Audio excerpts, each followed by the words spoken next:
ಬೆಂಗಳೂರಿನಲ್ಲಿ ಕಟ್ಟಡ ನಕ್ಷೆ ಮಂಜೂರಾತಿಗೆ ಬಿಬಿಎಂಪಿ ಹೊಸ ರೂಲ್ಸ್ ಅನ್ನ ಜಾರಿ ಮಾಡಿದೆ. ಇನ್ನು ಮುಂದೆ ಕಟ್ಟಡ ನಕ್ಷೆಯನ್ನ ಪಡೆದುಕೊಳ್ಳಬೇಕು ಅಂತ ಹೇಳಿದ್ರೆ ಈ ಖಾತಾ ಇರಲೇಬೇಕಂತೆ. ಸದ್ಯ ಈ ರೂಲ್ಸ್ ಅನ್ನ ಜುಲೈ 1ರಿಂದ ಜಾರಿ ಮಾಡಲಾಗ್ತಾ ಇದೆ. ಹೌದು, ಇನ್ನು ಮುಂದೆ ಬಿಬಿಎಂಪಿಗೆ ಅರ್ಜಿ ಸಲ್ಲಿಸುವಾಗ ಈ ಖಾತೆ ಸಲ್ಲಿಸುವುದು ಅವಶ್ಯಕವಾಗಿದೆ. ಹೀಗಾಗಿ ಈ ಹಿಂದೆ ಇದ್ದಂತಹ ಹಳೆಯ ವಿಧಾನವನ್ನ ರದ್ದು ಮಾಡಲಾಗಿದ್ದು ಈ ಆಸ್ತಿ ತಂತ್ರಾಂಶದೊಂದಿಗೆ ನಕ್ಷೆ ಮಂಜೂರಾತಿ ಪ್ರಕ್ರಿಯೆಯನ್ನ ಏಕೀಕರಣಗೊಳಿಸಲಾಗಿದೆ.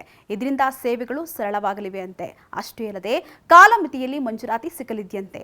ಇನ್ನು ಬಿಬಿಎಂಪಿ ವ್ಯಾಪ್ತಿಯಲ್ಲಿ ಈಗಾಗಲೇ ಇಒಡಿಪಿ ಮತ್ತು ಒಬಿಪಿಎಸ್ ತಂತ್ರಾಂಶದ ಮೂಲಕ ಕಟ್ಟಡ ನಕ್ಷೆ ಮಂಜೂರಾತಿಯನ್ನ ಆನ್ಲೈನ್ನಲ್ಲಿ ನೀಡಲಾಗ್ತಾ ಇದೆ. ಜೊತೆಗೆ ಪಾಲಿಕೆಯ ಕಂದಾಯ ವಿಭಾಗದಿಂದ ಈ ಆಸ್ತಿ ತಂತ್ರಾಂಶವನ್ನ ಜಾರಿ ಮಾಡಲಾಗಿದ್ದು ಪಾಲಿಕೆ ವ್ಯಾಪ್ತಿಯಲ್ಲಿನ ಸ್ವತ್ತುಗಳಿಗೆ ಈಗಾಗಲೇ ಈ ಖಾತವನ್ನ ನೀಡಲಾಗ್ತಾ ಇದೆ.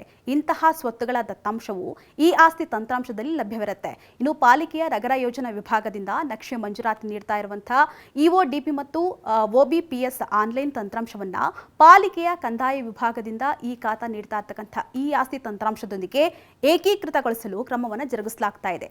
ಹೀಗಾಗಿ ನಿವೇಶನ ಮತ್ತು ಸ್ವತ್ತಿನ ಕಂದಾಯ ದಾಖಲಾತಿಗಳ ಪರಿಶೀಲನಾ ತಂತ್ರಾಂಶದಲ್ಲಿ ಸ್ವಯಂಚಾಲಿತವಾಗಿ ಕೈಗೊಳ್ಳಲು ಜುಲೈ 1ರಿಂದ ಸ್ವತ್ತಿನ ಇ ಖಾತಾ ಮತ್ತು ಇಪಿಐಡಿ ಸಂಖ್ಯೆಯನ್ನು ಆನ್ಲೈನ್ ತಂತ್ರಾಂಶದಲ್ಲಿ ನಮೂದಿಸಿ ಈ ಖಾತವನ್ನು ಸಲ್ಲಿಸಲಾಗುತ್ತಂತೆ.